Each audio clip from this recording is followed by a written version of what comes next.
আসসালামু আলাইকুম, আমি মনিরা মুন্নি কুকিং চ্যানেলে সবাইকে স্বাগতম। আজকের পর্বে তৈরি করে দেখাবো প্রচণ্ড দুপুরের গরমে এভাবে আমের জুস তৈরি করে নিতে পারবেন। নিজে তৈরি করেছি বলে না, একবার হলো আপনারাও ট্রাই করে দেখতে পারেন। এতটাই লোভনীয় যা এর স্বাদ আপনি ভুলতে পারবেন না। আম পানির ভাপে এভাবে ভাপিয়ে নিয়ে আমের ভিতরে থাকা বিচিটা বের করে নিলাম। আপনাদের প্রয়োজনে আমের সংখ্যা আপনারা একটু পরিমাণে বাড়িয়ে নিতে পারেন।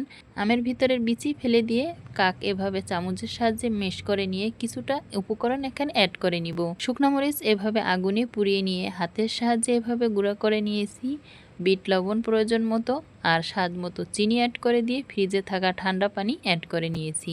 আপনারা চাইলে এখানে নর্মাল পানি অ্যাড করে নিয়ে পরিবেশনের আগে কিছুটা আইস অ্যাড করে নিয়ে পরিবেশন করে নিতে পারেন। যারা আইস খেতে বেশি একটা পছন্দ করেন না বা অ্যাবাউট করেন, তারা কিন্তু এভাবে ফ্রিজে থাকা নর্মাল পানি দিয়ে তৈরি করে পরিবেশন করে নিতে পারেন। এভাবে দুপুরের গরমে কাঁচা আমের ঠান্ডা ঠান্ডা ম্যাঙ্গো জুস খেতে কিন্তু দারুণ মজা।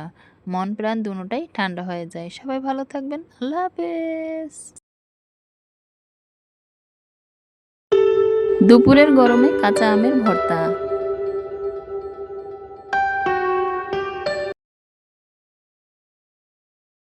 যাই আমের ভর্তা তৈরি করি। প্রথমে কিন্তু আম পর্যাপ্ত পরিমাণ পানি দিয়ে ক্লিন করে নিয়েছি। এরপরে উপরের স্কিনটা ছাড়িয়ে নিয়ে গ্রেটারের সাহায্যে গ্রেট করে নিয়েছি মিহি কুচি করে। আপনি চাইলে এর থেকে একটু পাতলা করে বড় সাইজ করেও কেটে নিতে পারেন। দুইটা শুকনো মরিচ আগুনে পুড়িয়ে নিয়েছি।